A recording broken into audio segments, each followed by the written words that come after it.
అధ్యక్ష ప్లీజ్ పెద్దలు ప్రతిపక్ష నాయకులు గారు చెప్పిన దాన్ని 100% నేను ఆమోదిస్తున్నా అధ్యక్ష. సభ జరగవలసిన పద్ధతి గురించి, సభకు సభ్యులకు ఉండాల్సినటువంటి సంస్కారం గురించి, మంత్రులు పాటించవలసిన సంయమనం గురించి జానారెడ్డి గారు చెప్పిన దాన్ని 100% మేము ఏకీభవిస్తాం అధ్యక్ష. దానిలో ఎవరికి కూడా రెండో అభిప్రాయం ఉండాల్సిన అవసరం లేదు. వాస్తవానికి అధ్యక్ష నేను ఒక ఫ్యాక్ట్ కూడా చెప్తాను. నేను ఇంటి దగ్గర ఉన్న అధ్యక్ష, ఇక్కడికి వచ్చే సమయంలో కరెంట్ డిపార్ట్మెంట్ వాళ్ళు వస్తే లేటెస్ట్ పొజిషన్ తీసుకొని రమ్మంటే వాళ్ళు రావడం జరిగింది. వాళ్ళతో చర్చ చేస్తూ ఉన్నా. ఇన్సిడెంటల్లీ నేను టీవీ కూడా ఆన్ చేసి ఉంది అధ్యక్ష. విద్యుత్ శాఖ మంత్రి గారు సోలార్ లైట్ల మీద సమాధానం చెప్తున్నారు. 100% జానారెడ్డి పిచ్చయ్య గారు చెప్పింది కరెక్టు. నేనే స్వయంగా ఆ మంత్రి గారు మాట్లాడింది విన్నా అధ్యక్ష.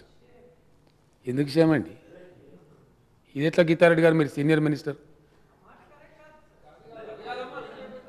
కరెక్ట్ అని నేను అంటున్నానమ్మా. నేను అంటే నా కరెక్ట్ అని ఇంత సిన్సియర్గా చెప్తున్నా. నేను అంత మాత్రం ఒప్పుకోలేకపోతే ఎట్లమ్మా? అది నేను విని నేనే అక్కడ ఉన్న ఇంటర్నే అక్కడ ఉన్న నలుగురు అనుకున్నాం మేము. అరే ఏమైంది ఇట్లా మాట? ఆయన తిట్టానో ఎవరిని ఉద్దేశించి మాట్లాడలేదు అధ్యక్ష. నేను గమనించింది ఏంటంటే ఈ వాజ్ గెటింగ్ ఇరిటేటెడ్. ఏదో గొడవ జరుగుతుంది ఆయన చెప్పాలని ప్రయత్నం చేస్తాడు. ఏం పద్ధతి మీరు ఇన్నర్ చేయవా అని అన్నాడు. ఇదే భాష అధ్యక్ష. మేము టీవీ చూద్దాం మనం. ఎందుకు అట్లా నాకు అర్థం కాదు. రాగానే నాకు అనుకోకుండా అదే మినిస్టర్ గారు నాకు ఛాంబర్లో తారసపడ్డారు అధ్యక్ష. నా ఛాంబర్లో ఏమైనా జగదీష్ రెడ్డి గారు శాసనసభలో ఇరిటేట్ చేస్తారు, కావాల్సుకొని కూడా ఇరిటేట్ చేస్తారు, వ్యూహాలు ఉంటాయి.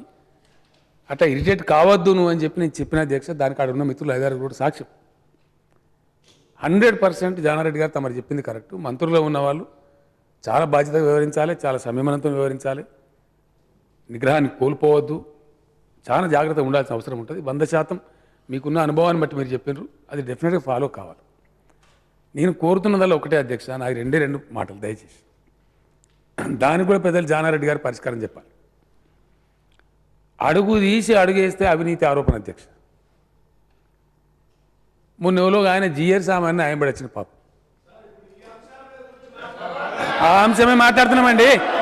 ఆ అంశమే మాట్లాడుతున్నాం. బట్టి విక్రమార్క గారు మీరేమనకండి. బట్టి విక్రమార్క గారు ఆ అంశమే ఓపిక అవసరం. మీకు అంత తొందరపాటు పనికిరాదు. అంత అసహనం ఎందుకండి? అసహనమే కదా. మీరు కూర్చొని వినండి. మీరు వినండి. తొందరపడద్దండి, వినండి. మొత్తం సభ గురించి మాట్లాడుతున్నాం. అంత సహనం కోల్పోవడం ఎందుకండి? ముఖ్యమంత్రి గారు మాట్లాడుతుంటే అధ్యక్ష అడుగు తీసి జరిగిన అంశానికే వస్తున్నామా? మీ అంశానికే వస్తున్నా, ఉండండి. ఇట్లా ప్రతి విషయంలో కూడా నోరు నాలుక ఎంత తిరుగుతంత. ఛత్తీస్గఢ్ పోయి నేను సంతకం పెట్టేస్తే ఎంత కమిషన్ తీసుకున్నారు? ఇదే అధ్యక్ష సంస్కారమా? విమర్శ ఎందుకు వస్తుంది అధ్యక్ష? ఇక్కడి నుంచి ప్రకోపం ఎందుకు వస్తుంది? పనిలేక వస్తుందా? మంత్రి పదవులకు మేము మంత్రులమనే సోయి లేదా అధ్యక్ష? తెలియదా? ఎందుకు వస్తుంది అంటే క్రియ ఉంటే ప్రతిక్రియ ఉంటుంది. ఇది మా ఇష్టం ఉన్నది మేము అంటాం, మీరు ఏమనద్దు. ఇది జరగదు అధ్యక్ష. మేము 100% చెప్తున్నాం. తప్పులు చేస్తే మీరు నిలదీయండి, విమర్శించండి, జవాబు చెప్పడానికి సిద్ధంగా ఉన్నాం, చర్చకు సిద్ధంగా ఉన్నాం. కానీ మా ఇష్టం వచ్చిన ఆరోపణ చేస్తాం, బట్టగాల్చి మీదేస్తాం అంటే అధ్యక్ష మా ఆత్మకు సంబంధించి మేము న్యాయంగా ప్రవర్తిస్తున్నాం. మా ఆత్మకు మేము సంతృప్తిపడాలి. ముందు మేము అవినీతికి దూరంగా ఉండాలనుకున్నాం, ఉన్నాం, రుజువు చేస్తాం దాన్ని. నేను ఇప్పుడు నా రిప్లైలో కూడా చెప్తా అధ్యక్ష. ఇటువంటిది రాకుండా కూడా పెద్దలు గౌరవనీయులు జానారెడ్డి గారు కానీ, ఇతర సభ్యులు కానీ, ఇతర నాయకులు కానీ సంయమనం అనేది రెండు వైపులా పాటించబడాలి. ఫైనల్గా అధ్యక్ష నేను కోరేది ఒకటే. ఇప్పుడు జానారెడ్డి గారు కోరినట్టు తమరు ఇప్పుడు అర్జెంట్ చేయండి. ఇప్పుడే చూడండి, తమరి ఛాంబర్లో ఫుటేజ్ చూడండి. అది న్యాయమైంది అన్యాయమైంది ఎక్కువ మందిని పెట్టకుండా ఈ టీఆర్ఎస్ పార్టీ వాళ్ళు 2-3, అటుపక్షం వాళ్ళు 3 రమ్మనండి. తమరు పరిశీలించండి. తమరు ఏ ఆజ్ఞ ఇస్తే ఆ ఆజ్ఞకు మేము శిరోధార్యంగా ఉంటాం. కానీ సభ జరిపే విధానంలో దయచేసి సభానాయకునికి, అధికార పక్షానికి ఎంతైతే బాధ్యత ఉంటుందో ప్రధాన ప్రతిపక్షానికి కూడా అంతే బాధ్యత ఉంటుంది అధ్యక్ష. దయచేసి నా ప్రార్థన, జానారెడ్డి గారు సిన్సియర్గా ఏర్పాటు చేస్తూ మేము చూస్తున్నాం అధ్యక్ష. We appreciate. మేము కూడా కంట్రోల్ చేసుకుంటాం. నేను కూడా సభ ద్వారా తమ ద్వారా అందరి సాక్షి చెప్తున్న అధ్యక్ష, మంత్రులు కూడా నిగ్రహం పాటించాలి, తొందర పడద్దు. జగదీశ్వర్ రెడ్డి గారు అట్లా మాట్లాడినది అది మంచిది కాదని చెప్పినా ఆయన కూడా తన విచారాన్ని వ్యక్తం చేయాలని నేను కూడా కోరుతున్నా అధ్యక్ష. ఎవ్వరం అతీతం కాదు అధ్యక్ష. ఇక్కడ నేను పొరపాటు నేను కూడా చెప్పాలా. అక్కడనే ఉందాతనం ఉంటుంది, అక్కడనే గొప్పతనం ఉంటుంది మనుషులకు. మన గౌరవం పెరిగేది కూడా అక్కడనే. కజ్జకు పోయేందో చేస్తామంటే కాదు. తప్పకుండా జగదీశ్వర్ రెడ్డి కూడా విచారాన్ని, మంత్రి గారు కూడా విచారం వ్యక్తం చేయాలి అధ్యక్ష. తమరు ఫుటేజ్ పెట్టండి. ఆ హ్యూమిలిటీ అందరికి ఉండాలా, ఆ ఓపిక అందరికి ఉండాలా. వెరసి నేను కోరేదల్లా ప్రతి సభ్యుని, ప్రతిపక్ష నాయకులతో పాటు ఇతర పక్షాల నాయకులతో పాటు టీఆర్ఎస్ పక్ష నాయకులు కూడా నేను కోరేది ఒకటే ఏంటంటే, మనం కొత్త రాష్ట్రం, ఈ దేశం ముందు కష్టపడి తెచ్చుకున్నాం. తెలంగాణ నిలిచి గెలవాలి, అబాస్ పాలు కావద్దు. కొందరు ఆ పని కూడా చేసే వాళ్ళు ఉంటారు.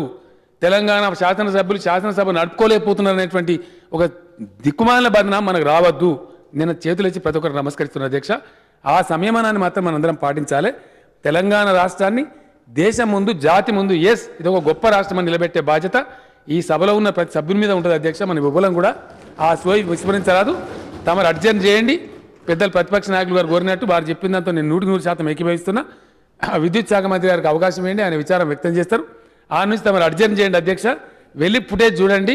అరుణ గారికి ఏదైనా మనస్తాపం జరిగిందా, మరి వారు తప్పు మాట్లాడిందా, వీరు తప్పు మాట్లాడి నేనైతే లేను సభలో, నాకు తెలియదు, నేను బహుశా ప్రయాణంలో ఉన్నా. కాబట్టి చూద్దాం. చూసిన తర్వాత తమరు ఏ నిర్ణయం ఇస్తే ఆ నిర్ణయానికి మేము కట్టుబడి ఉంటాం అధ్యక్ష.